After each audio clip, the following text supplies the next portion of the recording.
সব কবরস্থানে নাকি যখন তখন যেতে নেই। কেন যেতে নেই আজ জানতে পারবে। মানুষ নিজেও জানে না যে কোথায় শয়তান তার জন্য অপেক্ষা করে বসে আছে। সেদিন মাঝরাতে একটা দরজা খুলে যায় হঠাৎ। দরজাটা জঙ্গলের দিকে খোলা ছিল। লুইস যখন সেই দরজা দিয়ে বেরিয়ে ওই কবরস্থানের দিকে যাচ্ছিল, একটা প্রেতাত্মা তাকে বারবার করে সাবধান করে, লুইস ফিরে যাও, তুমি জানো না ওই কবরস্থানে যাওয়া বারণ, নিজের ভালো চাইলে ঘরে ফিরে যাও। Hello and welcome to ASD story. এই কবরস্থানে যাকে কবর দেওয়া হয়, সে জন্তু হোক বা মানুষ, সে মৃতদের দুনিয়া থেকে আমাদের দুনিয়ায় আবার ফিরে আসে এবং তারপর যা শুরু হয়। মৃত মানুষ কি জীবিতদের সঙ্গে একসাথে টিকে থাকতে পারে? কেন জঙ্গলের ভেতরের ওই কবরস্থানটা অভিশপ্ত? কোন শয়তান বাস করে সেখানে? একটা সেরা horror movie ASD story presents Pet Sematary. Movie শুরু হয়, দেখানো হয় 4 জনের একটা পরিবার। লুইস একজন ডাক্তার ছিল, তার স্ত্রীর নাম রাচেল, তাদের 2 সন্তান এলি এবং গ্যাজ। এছাড়াও তাদের একটা পোষা বিড়াল ছিল যার নাম চার্চ। তারা বস্টন শহর ছেড়ে লুডলো নামে একটা গ্রামে এসেছিল বসবাস করতে। জায়গাটা যেরকম সুন্দর সেরকমই রহস্যময়, চারিদিকে ঘন জঙ্গল। পরদিন লুইস কাজের জন্য বাড়ি থেকে বেরিয়ে যায়। রাচেল আর এলি ঘর গোছাচ্ছিল। হঠাৎ তাদের বাড়ির পেছনের জঙ্গলটা থেকে কিছু মানুষের অদ্ভুত আওয়াজ শুনতে পায়। কৌতূহলবশত তারা ওই আওয়াজের পিছু নিয়ে জঙ্গলে ঢুকে পড়ে। কিছুটা দূরে গিয়ে তারা কয়েকজন বাচ্চাকে দেখতে পায়। অদ্ভুত ব্যাপার, সেই বাচ্চাগুলো সবাই পশুর মুখোশ পরেছিল আর তারা ঘাড়ে করে একটা কুকুরের মৃতদেহ নিয়ে যাচ্ছিল ঘন জঙ্গলটার দিকে। রাচেল খুব একটা মাথা ঘামায় না। মেয়ে এলিকে নিয়ে এসে বাড়িতে ফিরে আসে, কিন্তু এলির মন পড়ে থাকে সেই অদ্ভুত বাচ্চাগুলো এবং কুকুরের মরা মৃতদেহটার দিকে। সেই চুপি চুপি ঘর থেকে বেরিয়ে যায় এবং ঘন জঙ্গলে ঢুকে পড়ে। এলি ঠিক সেই দিকটাতেই যেতে থাকে যে দিক দিয়ে বাচ্চাগুলো মৃত কুকুরটাকে নিয়ে যাচ্ছিল। কিছু দূর যাওয়ার পর এলি দেখতে পায় একটা খোলা জায়গায় পেট সিমেট্রি নামে একটা কবরস্থান আছে। এলি কবরস্থানে ঢোকে এবং দেখতে পায় প্রতিটি কবরের ক্রসের ওপর পশুদের মুখোশ লাগানো আছে। কয়েকটা কবরের ঠিক পাশে অনেকগুলো কাঠ দিয়ে বানানো এরকম দেওয়ালের মতো কিছু দেখা যায়। এলি দেওয়ালের উপরে উঠে অন্য পাশটা দেখার চেষ্টা করে, কিন্তু উঠতে গিয়ে হঠাৎ করে পা পিছলে পড়ে যায়। এক বৃদ্ধ আসে সেখানে, এর নাম হলো জাড। সে নিজে ওই বনের মধ্যে একা একটা বাড়িতে বসবাস করে, কারণ তার স্ত্রী মারা গেছে কোনো এক অজানা কারণে। সে এলিকে বলে এই গ্রামের প্রতিটা পোষা প্রাণী যখন মারা যায় তাদেরকে এখানেই কবর দেওয়া হয়, এই গ্রামের এটাই নিয়ম। এলির মা রাচেল তাকে খুঁজতে খুঁজতে সেখানে আসে। জেড কেমন একটা গলায় সতর্ক করে দিয়ে রাচেলকে বলে, ভুলেও তোমার বাচ্চাদেরকে এই জঙ্গলের মধ্যে একা ছেড়ে দিও না। পরদিন লুইসকে দেখা যায় হাসপাতালে একটা এমার্জেন্সি পেশেন্ট যার নাম ভিক্টর, তাকে বাঁচানোর চেষ্টা করছিল সে। কোনো একটা অ্যাক্সিডেন্টের কারণে সেই পেশেন্টের অবস্থা খুব খারাপ ছিল। তার মাথায় এমনভাবে ফেটে গেছে যে মাথার ভেতরের সবকিছু বাইরে থেকেই দেখা যাচ্ছিল। লুইস অনেক চেষ্টা করার পরেও তাকে বাঁচাতে পারে না, কিন্তু হঠাৎ লুইস দেখে যে ভিক্টর উঠে বসেছে বিছানায় এবং সে বলে, লুইস তুমি ওই কাঠের দেওয়ালটা কখনো পার করবে না, কথাটা মনে রেখো। লুইস হঠাৎ করে একজন মৃত মানুষকে এইরকম করে বলতে দেখে ভীষণ আতঙ্কিত হয়ে পড়ে, কিন্তু কিছু বুঝে ওঠার আগেই সেখানে নার্স চলে আসে আর লুইস দেখে সবকিছু আগের মতোই ঠিক আছে। ভিক্টরের মৃতদেহটা আগের মতোই বিছানায় পড়ে আছে। লুইস মনে করে এটা হয়তো তার মনের ভ্রম ছিল। লুইস সেদিন আর হাসপাতালে কাটাতে পারে না, বাড়িতে ফিরে আসে, কিন্তু বারবার ওই একই দৃশ্য মনে পড়তে থাকে, কারণ সে ওই ছেলেটাকে বাঁচাতে পারেনি। পরের দিন দেখা যায় এলি এবং তার প্রতিবেশী সেই বুড়োটা যার নাম জাড, তাদের মধ্যে বেশ বন্ধুত্ব গড়ে উঠেছে। যাই হোক, সেদিন রাতের বেলায় ঘুমানোর সময় লুইস হঠাৎ করে কারোর একটা ডাক শুনে জেগে ওঠে। এই মধ্য নিশুতি রাত, কে ডাকছে? সে দেখতে পায় তার ঘরের ভেতরে একটা অদ্ভুত দরজা নিজে থেকেই খুলে গেছে, আর ঠিক সেখান থেকেই একটা পথ সোজা সেই ঘন জঙ্গলের দিকে চলে গেছে। লুইস সেই পথ ধরে জঙ্গলের ভেতরে ঢুকে পড়ে। হঠাৎই ভিক্টরের কণ্ঠস্বর শুনতে পায়, সেই ভিক্টর যাকে সে বাঁচাতে পারেনি। ভিক্টর বলে, লুইস তুমি তো আমাকে বাঁচানোর অনেক চেষ্টা করেছিলে, এবার আমাকে তোমায় সাহায্য করতে দাও। এরপর লুইসের আত্মা তাকে যেন পথ দেখিয়ে সে পেট সিমেট্রির ভেতরে টেনে নিয়ে যায়, যেখানে ভিক্টরের আবার আওয়াজ ভেসে আসে। ভিক্টর চিৎকার করে বলে, তুমি জানো লুইস, এখানে মৃতদেহরা ঘুমিয়ে থাকে, কিন্তু কাঠের পেছনের দেওয়ালে তারা জেগে থাকে। তাই বলছি কাঠের দেওয়ালটা পার করো না। এই কথা শুনে লুইস কাঠের দেওয়ালের ওপরে ওঠার চেষ্টা করে, কিন্তু হঠাৎ সেই ফাঁকের মধ্যে ভিক্টরের হাত তাকে টেনে ধরে আর চিৎকার করে বলে, এই জায়গাটা অভিশপ্ত, বুঝতে পারছো না? দেখা যায় লুইস চমকে ঘুম থেকে উঠে যায়। হ্যাঁ, শুধুমাত্র একটা দুঃস্বপ্ন ছিল, কিন্তু সে খেয়াল করে এটা যদি দুঃস্বপ্ন হয়ে থাকে তাহলে তার পা কাদা মাটিতে ভরা কেন? সে স্বপ্নে দেখেছিল ওই কবরস্থানটাতেও কাদা মাটি দিয়ে ভর্তি ছিল। তবে কি সত্যি সত্যি ভিক্টরের প্রেতাত্মা তাকে পেট সিমেটারিতে নিয়ে গেছিল? এই ঘটনার কিছুদিন পর হ্যালোউইনের উৎসব চলে আসে। লুইসের বাড়ির সামনে তার ছেলেমেয়েরা খেলা করছিল, কিন্তু হঠাৎ জার্ড লুইসকে রাস্তার পাশে ডেকে আনে এবং দেখায় যে তার পোষ্য বিড়াল অর্থাৎ চার্চ মারা গেছে। হয়তো রাতের বেলায় কোনো গাড়ি চার্চকে ধাক্কা মেরে চলে গেছে। লুইস চমকে ওঠে, কিন্তু এলিকে কিছু জানায় না, কারণ এলি চার্চকে প্রচণ্ড ভালোবাসত এবং চার্চের মৃত্যুর খবর শুনলে এলি ভীষণ কষ্ট পাবে। এই জন্য সে এলিকে কিছু জানায় না। কিছুক্ষণ পর লুইস এই দুর্ঘটনাটা রাচেলকে জানায়। রাচেল ভাবতেও পারেনি যে এত তাড়াতাড়ি তারা চার্চকে হারিয়ে ফেলবে। সেও কাঁদতে কাঁদতে লুইসকে বলে, তুমি চার্চ সম্পর্কে যা খুশি বলো এলিকে, শুধু এটা কখনোই বলো না যে চার্চ মারা গেছে। আসলে রাচেলেরও একটা মানসিক রোগের মতো ছিল, কারণ শৈশবে তার বোনের সঙ্গে ঘটে গেছিল এক ভয়ঙ্কর ঘটনা। সেই ঘটনা এখনও রাচেলকে তাড়া করে বেড়ায়। ছোটবেলায় রাচেলের বোন, যার নাম জেল্ডা, সে স্পাইনাল মেনিনজাইটিসে আক্রান্ত ছিল। এটা ছিল একটা ভয়ঙ্কর রোগ। এই রোগে মানুষের শরীর বিকৃত হয়ে যায়। ছোটবেলা থেকেই জেল্ডা রাচেলকে অপছন্দ করত। সে চাইতো রেচেলও তার মতো কষ্টের জীবন পাক। একদিন দুপুরবেলায় রাচেল আর জেল্ডা বাড়িতে একা ছিল। হঠাৎ একটা ভয়ঙ্কর দুর্ঘটনা ঘটে। জেল্ডা একটা ছোট লিফটের ভেতরে পড়ে যায় এবং ভয়ঙ্করভাবে মারা যায়। রাচেল এই দৃশ্য দেখে এবং প্রচণ্ড ভয় পেয়ে যায়। সে ভাবতে থাকে জেল্ডার মৃত্যুর জন্য হয়তো সে নিজেই দায়ী, এবং তার বোনের এই অপমৃত্যুর পর থেকে যে কোনো মৃত্যুর বিষয়ে প্রচণ্ড ভয় পায় রাচেল। লুইস এই সব কিছু শুনে তাকে শান্ত করে বলে, ঠিক আছে, চিন্তা করো না, আমরা আমাদের মেয়ে এলিকে এই সমস্ত কিছু বলবো না। আমরা বলবো যে চার্চ পালিয়ে গেছে। রাতের বেলা দেখা যায় লুইস আর জার্ড পেট সিমেটারিতে তাদের চার্চকে কবর দিতে যায়। নিশুতি রাত, গাঢ় অন্ধকার। সেখানে জার্ডকে কেউ যেন একটা অদৃশ্য আওয়াজের নাম ধরে ডাকে। জার্ড সেই আওয়াজটা শোনার পর লুইসকে জিজ্ঞেস করে, তুমি কি নিজের মেয়েকে হাসি খুশি দেখতে চাও? লুইস এই প্রশ্নটা শুনে একটু অবাক হয়ে যায়, কিন্তু জার্ডের কথার কোনো উত্তর না দিয়ে আবার মাটি খুঁড়তে শুরু করে। কিছুক্ষণ পর হঠাৎ জার্ড গাছের ডালের তৈরি ওই দেওয়ালটাতে ওঠার সিদ্ধান্ত নেয়। লুইস এসব কিছুই বুঝতে পারে না যে জার্ড এরকম কেন করছে। সে তো নিজে বলেছিল যাতে ওই দেওয়ালটা কেউ না টপকায়।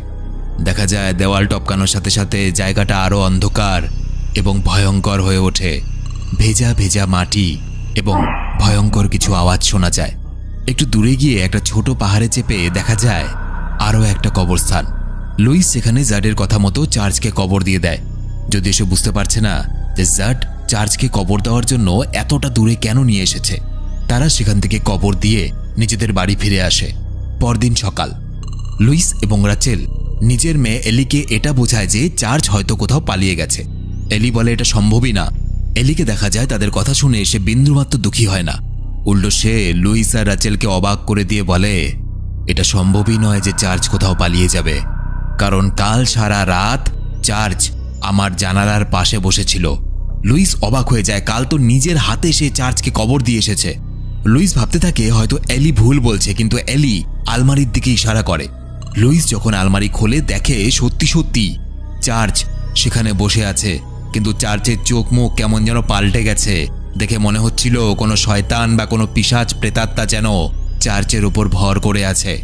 লুইস অবাক হয়ে যায় এবং একই সাথে চার্চকে সেখানে দেখে ভয় পেয়ে যায়। সে কিছুতেই বুঝতে পারছে না কি ঘটছে, কিন্তু এটা বুঝতে পারছিল কিছুটা একটা অস্বাভাবিক ঘটছে। লুইসের মাথা কাজ করছিল না। সে তাড়াতাড়ি জার্ডের কাছে যায় এবং জার্ডকে গিয়ে বলে যে কাল যাকে আমরা কবর দিয়ে এসেছি কি করে সম্ভব সে বেড়ালটা বাড়িতে জ্যান্ত বসে আছে। কিন্তু অবাক ব্যাপার, লুইস কিন্তু অবাক হয় না। সে ঠান্ডা গলায় বলে, তুমি তো নিজেই চেয়েছিলে তোমার মেয়ের থেকে সত্যিটা লুকাতে, তাহলে অসুবিধে কোথায়? থাক না বেড়ালটা। শোনো লুইস, আমাদের পৃথিবীতে এমন একটা রহস্যময় জায়গা আছে না যেটা তোমার মাথায় ঢুকবে না, আর না তো আমি তোমাকে বলে বোঝাতে পারবো।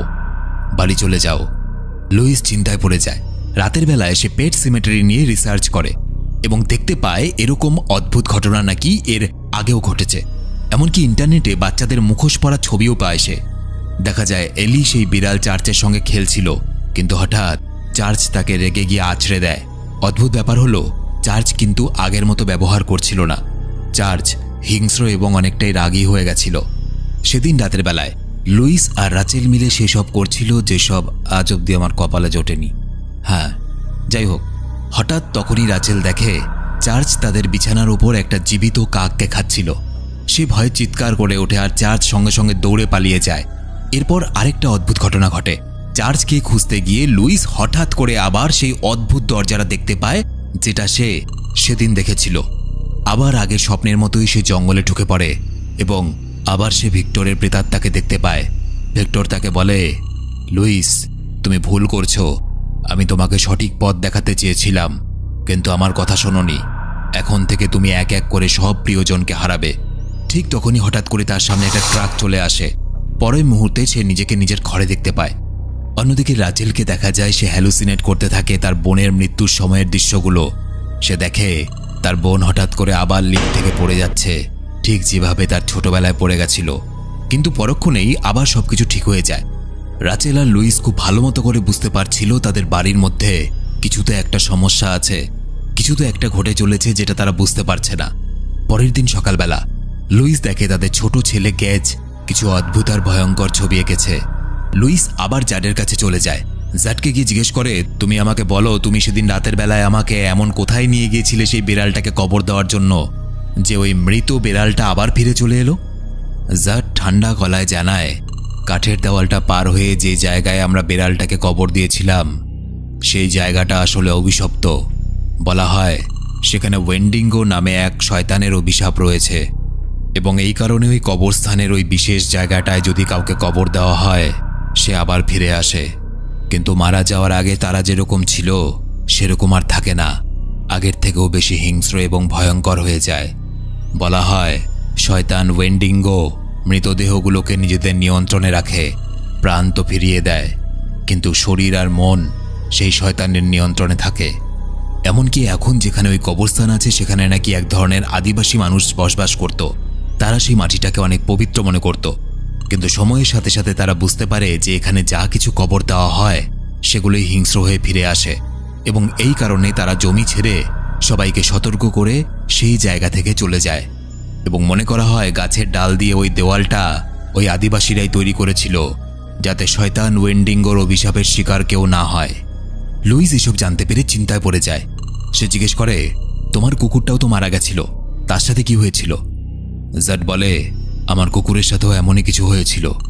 এবং একই সাথে জাড কিরকম একটা উদাস গলায় বলে, আসলে কি জানো তো লুইস, কিছু কিছু সময় কিছু কিছু জিনিস মৃত অবস্থায় থাকাই ভালো, তারা জ্যান্ত অবস্থায় বেশি ভয়ানক। লুইস বাড়ি ফিরে এসে ইঞ্জেকশনের সাহায্যে চার্চকে মারার চেষ্টা করে, কিন্তু নিজের পোষা প্রাণীটাকে মারা তার পক্ষে কঠিন হয়ে পড়ে।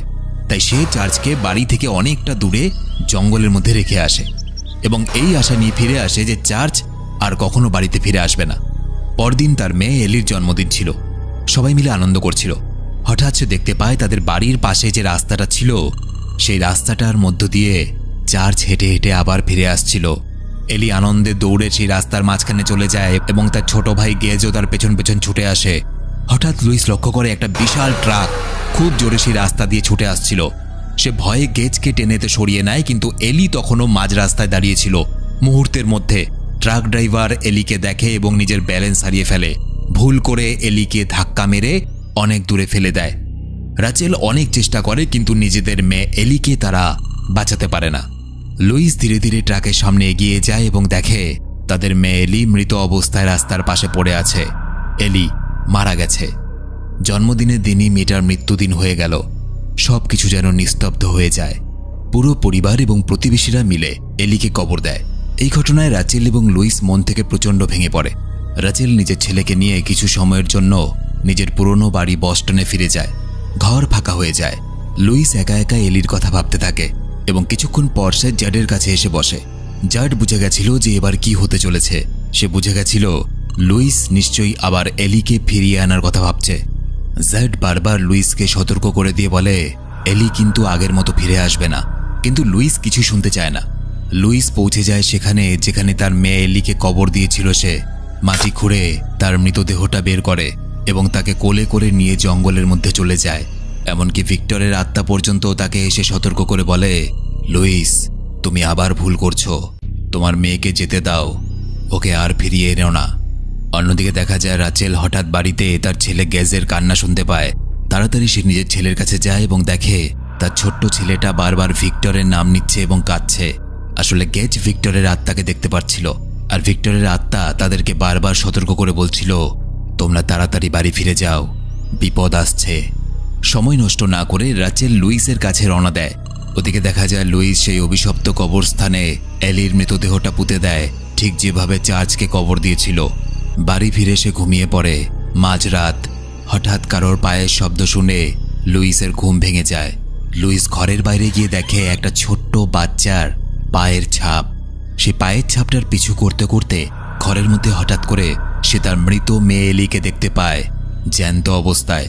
লুইস চমকে যায়, কিন্তু এক ফোঁটাও ভয় পায় না। সে খুশিতে তাকে জড়িয়ে ধরে এবং বলে, আমি আজ খুব খুশি, তুমি আবার ফিরে এসেছো। কিন্তু ঠিক যেমনভাবে চার্চের হাবভাব পাল্টে গেছিল ওই কবরস্থান থেকে ফিরে আসার পর, এলিকেও দেখা যায় তার চোখে মুখে কোনো রকমের কোনো এক্সপ্রেশন নেই, দেখতেও কেমন যেন ভয়ঙ্কর হয়ে গেছিল। এরপর লুইস এলিকে পরিষ্কার করিয়ে স্নান করায়, কারণ কবরস্থানের মাটি তার শরীরে লেগেছিল। এলির অতিরিক্ত চুল উঠতে শুরু করে। লুইস দেখে এলির মাথার পেছনে একটা সেলাইয়ের চিহ্ন। লুইস যখন তাকে পরিষ্কার জামাকাপড় পরিয়ে ঘুম পাড়াতে যায়, হঠাৎই এলি বলে ওঠে, বাবা, আমি তো মারা গেছি, তাই না? আমি চার্চকে দেখে দৌড়ে গেছিলাম, কিন্তু তখনই একটা ট্রাক এলো আর সব অন্ধকার হয়ে গেল। লুইস তাকে শান্ত করে বলে, চিন্তা করো না, এখন সবকিছু ঠিক হয়ে গেছে। তারা ঘুমিয়ে পড়ে। পরদিন সকাল, লুইস দেখে এলি মারা যাওয়ার পর যে কাপড়টা পরেছিল সেই নোংরা জামাটা সে আবার পরে অদ্ভুতভাবে এইভাবে নাচছে এবং নাচতে নাচতে কিছু জিনিস ছুঁড়েও ফেলছে। অন্যদিকে রাচেল লুইসের সঙ্গে যোগাযোগ করতে না পেরে জাটকে ফোন করে। জাট তাড়াতাড়ি লুইসের বাড়িতে যায়। সে বুঝতে পারে নিশ্চয়ই লুইস তার মেয়েকে ফিরিয়ে এনেছে, কিন্তু জাটকে দেখে লুইস চুপচাপ দরজা বন্ধ করে চলে যায়। ঠিক সেই সময় জাট দেখে এলি ঘরের জানালা দিয়ে তার দিকেই তাকিয়ে আছে কেমন অদ্ভুত দৃষ্টিতে।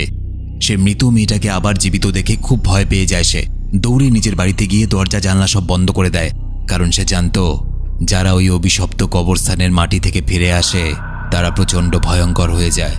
ঠিক তখনই কোথা থেকে যেন একটা অদ্ভুত শব্দ শোনা যায়। সে বন্দুক নিয়ে যখনই সিঁড়ি দিয়ে নামতে যায়, দেখে সেই মৃত চার্চ তার দিকে তাকিয়ে বসে আছে।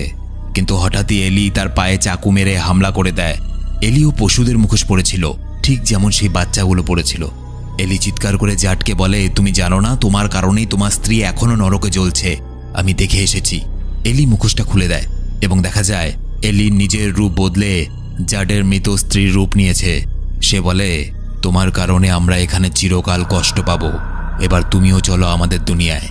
এই কথা বলে এলি আবার নিজের রূপে ফিরে আসে এবং জাটকে ছুরি মেরে হত্যা করে দেয়। আসলে কয়েক বছর আগে জাট নিজের মৃত স্ত্রীকেও ওই বিশেষ মাটিতে কবর দিয়েছিল এবং তার পরিণাম খুব খারাপ হয়েছিল। তার স্ত্রী ফিরে তো এসেছিল, কিন্তু প্রচণ্ড হিংস্র হয়ে গেছিল। তাই জাট সহ্য করতে না পেরে তার স্ত্রীকে নিজের হাতে হত্যা করেছিল, কারণ এটাই একমাত্র উপায় ছিল। এদিকে রাচেল গেজকে নিয়ে ফিরে আসে লুইসের কাছে এবং তারা তিনজন একই সাথে থাকার সিদ্ধান্ত নেয়। কিন্তু রাচেল জানত না এই বাড়িতে তারা তিনজন নয়, আরও একজন আছে। রাচেল লুইসের অদ্ভুত আচরণ দেখে তাকে জিজ্ঞেস করে, তুমি কি কিছু লুকোচ্ছ? লুইস কিছু বলে না। রাচেল জিজ্ঞেস করে, তোমার হাতে মাটি কেন লেগে আছে? লুইস বাধ্য হয়ে সবকিছু বলে যে ওই কবরস্থান থেকে সে এলিকে আবার ফিরিয়ে এনেছে। রাচেল প্রচণ্ড ভয় পেয়ে যায়। ঠিক তখনই এলি এসে তার মাকে কেমন অদ্ভুত গলায় বলে, মা, তুমি কি আমায় দেখে খুশি নও? নিজের মৃত মেয়েকে অস্বাভাবিকভাবে জীবন্ত দেখে এতটাই হতবাক হয়ে যায় তার মুখ থেকে কোনো শব্দ বেরোয় না। এবং লুইস পেট সিমেট্রির ব্যাপারে সবকিছু খুলে বলে রাচেলকে। এলি এসে তার মাকে জড়িয়ে ধরে, কিন্তু রাচেল কোনোভাবেই এলির সাথে মানিয়ে নিতে পারে না। যতই হোক সে তো জানে তার মেয়েকে কবর দেওয়া হয়েছিল। রাচেল তাকে সরিয়ে দিয়ে গ্যাসকে নিয়ে অন্য ঘরে চলে যায় এবং এটা দেখে এলি ভীষণ রেগে যায়। চিৎকার করে বলে, তুমি কি আমাকে চাও না মা? তাহলে আমিও তোমাকে এখন থেকে আর চাই না। লুইস এলির সাথে কথা বলতে গিয়ে দেখে এলিকে আর খুঁজে পাওয়া যাচ্ছে না। ওদিকে রাচেল আবার কল্পনা করতে বা হ্যালুসিনেট করতে শুরু করেছে। সে দেখে নিজের বোনের মতো সেও অসুস্থ হয়ে পড়েছে, তারও পুরো শরীর বিকৃত হয়ে গেছে এবং তার ভয়ঙ্কর দেখতে বোনটা হঠাৎই তার দিকে এগিয়ে আসে। রাচেল চাদরের নিচে লুকিয়ে পড়ে, কিন্তু যেই সে চাদরটা খোলে দেখতে পায় যে এলি তার ওপর চাকু নিয়ে আক্রমণ করতে এসেছে। রাচেল কোনোভাবে গেসকে নিয়ে অন্য একটা ঘরে ঢুকে দরজা বন্ধ করে দেয়, কিন্তু সে বুঝতে পারে এই ঘরের মধ্যে সে নিরাপদ নয়। সে জানালা ভেঙে প্রথমে গেসকে কোনোভাবে উপর থেকে নিচে ফেলে দেয়। নিচে দাঁড়িয়ে ছিল লুইস, এবং তারপর হঠাৎ করে এলি দরজা খুলে রাচেলের পিঠে চাকু মেরে দেয়। রাচেল মাটিতে পড়ে যায় এবং শেষ নিঃশ্বাস নেওয়ার আগে বলে যায়, আমি তোমার মা নই, আর আমি এটাও জানি আমার মেয়ে এলি মারা গেছে। তুমি কোনো একটা শয়তান। এই কথা শুনে এলি রেগে গিয়ে তাকে বারবার ছুরি দিয়ে আঘাত করতে থাকে এবং শেষ পর্যন্ত রাচেলকে হত্যা করে ফেলে। অন্যদিকে লুইস গেজকে সুরক্ষিত রাখতে নিজের গাড়িতে লক করে দেয়। এরপর লুইস তাড়াহুড়ো করে রাচেলের কাছে যায় এবং দেখে সে মারা গেছে। হঠাৎ করে এলি এসে তার ওপরেও আক্রমণ করে এবং যার কারণে লুইসও অজ্ঞান হয়ে যায়। এই সুযোগে এলি তার মায়ের মৃতদেহটাকে টেনে নিয়ে সেই অভিশপ্ত কবরস্থানে গিয়ে কবর দেয় এবং কিছুক্ষণ পর লুইসের জ্ঞান ফেরে। তাড়াহুড়ো করে জঙ্গলের মধ্যে এলিকে খুঁজতে বেরিয়ে পড়ে। অন্ধকার জঙ্গলে কিছুই দেখা যায় না, নিশুতি রাত, জোনাকি পোকার ঝিঝি শব্দ, শুধু এলির আওয়াজ শোনা যায়। সে হঠাৎ করে এসে লুইসের ওপর চাকু দিয়ে হামলা করে দেয়। তাদের দুজনের মধ্যে লড়াই শুরু হয়, এক শয়তানের সঙ্গে এক মানুষের লড়াই। ভাগ্যবশত লুইস তার গলা টিপে ধরে এবং একটা কোদাল দিয়ে এলিকে মারতে যায়। যখনই হঠাৎ তার বুকে একটা চাকু এসে হামলা করে এবং সেই চাকুটা অন্য কেউ নয়, রাচেল মেরেছে। কারণ এলি রাচেলের সেই মৃতদেহটাকে নিয়ে ওই স্থানে পুঁতে দিয়েছিল যেখান থেকে মৃত মানুষ জীবিত হয়ে ফিরে আসে। এবং এখন রাচেলের মৃতদেহের মধ্যে শয়তান ভর করেছে, ঠিক যেমন এলির মৃতদেহের মধ্যে করেছে। রাচেল আবার জীবন্ত হয়ে উঠেছে। বাকিদের মতো সেও অভিশাপের শিকার এবং মারাত্মক হিংস্র।